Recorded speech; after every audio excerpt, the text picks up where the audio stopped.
We will take the next question. Assalamu alaikum. My name is Zishan. I am from Pakistan. How can I control my anger? I am worried about this habit. There are various ways in which we can control our anger, and our Prophet, peace be upon him, has mentioned it in the ahadith, ways how to control or curb down our anger. The first and the most important is saying, A'udhu billahi minash shaitanir rajeem. I seek refuge in Allah from Satan the accursed. This is the first step that we need to do. So whenever we are angry, we should immediately say, A'udhu billahi minash shaitanir rajeem. I seek refuge in Allah from Satan the accursed. The second is that we should remain silent. Many a times when we get angry, we say things that we normally would not say. For example, we may use abusive language, we may use foul language, we may raise our voice in front of our elders, in front of our parents, etc. Our beloved Prophet Muhammad, peace be upon him, said that if you are angry, you should remain silent. The third is that you should change your position. And our beloved Prophet Muhammad, peace be upon him, said that if you are angry and you are standing, you should sit down. If you are sitting, you should lie down. So, if you are standing and you are angry, you should sit down. If yet you cannot control your anger, then you should lie down. And we have the example of Abu Dharr radiallahu anhu, wherein he was feeding his animals at a trough that he owned. And certain people, they came to this trough and they also started feeding their animals, which resulted in the trough of Abu Dharr radiallahu anhu to break. Abu Dharr radiallahu anhu, he was angry, but he immediately acted upon the teachings of our beloved Prophet Muhammad, peace be upon him, and he sat down. So the people around him, they asked that, why did you sit down? So Abu Dharr radiallahu anhu, he said that I was following the teachings of our beloved Prophet Muhammad, peace be upon him, wherein our beloved Prophet Muhammad, peace be upon him, said that if you get angry and you're standing, sit down. The fourth is, and this is a personal advice, is that you should leave that place.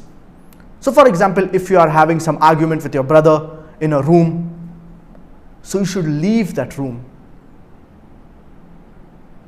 Because you may say things, you may do things which you will regret later on.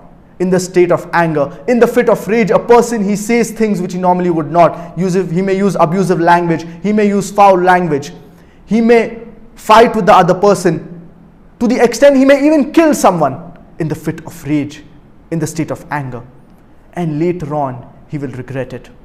But many a times the damage, it is irreversible. For example, if he kills someone, even if he regrets it later on, the person has already lost his life. So it is very important we control ourselves in the fit of rage. Control your anger, or your anger, it will control you. And being patient when you are angry saves 1,000 moments of regret later on.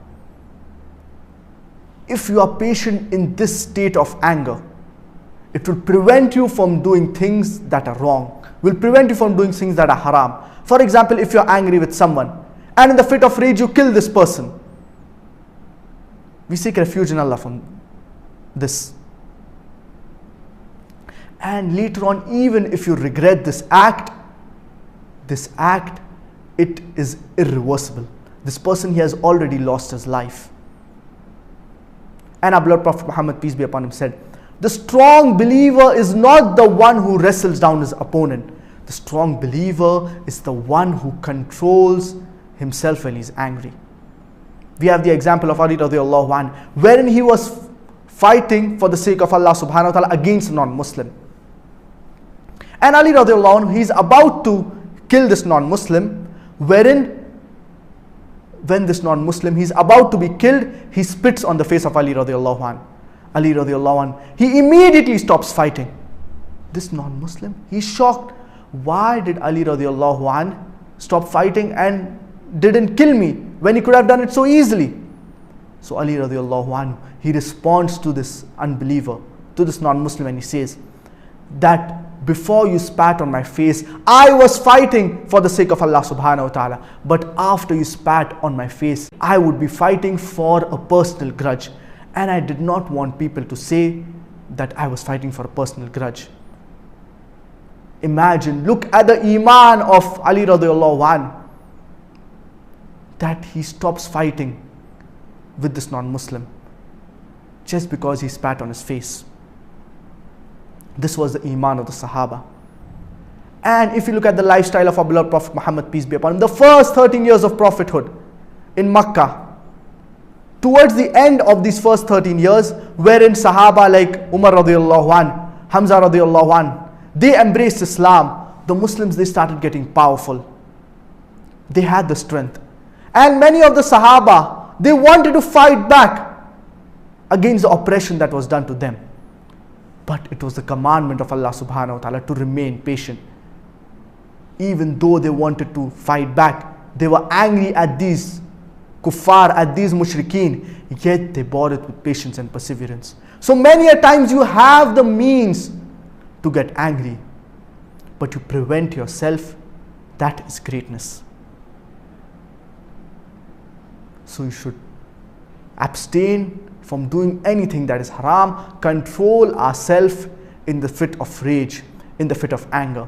And our beloved Prophet Muhammad, peace be upon him, said that the one who controls his anger when he has the means to act upon it, Allah subhanahu wa ta'ala will fill his heart with contentment on the day of resurrection. Subhanallah, what a hadith. Imagine having contentment on the day of resurrection when people are in panic and they are scared about the questioning of Allah. We should always be patient, be calm when we are angry. And we should curb down our anger, follow the teachings of our beloved Prophet Muhammad, peace be upon him. And we should always remember, the true strength of a believer is not in wrestling down or fighting another believer, but it is in controlling yourself when you are in the fit of rage, when you are in the state of anger.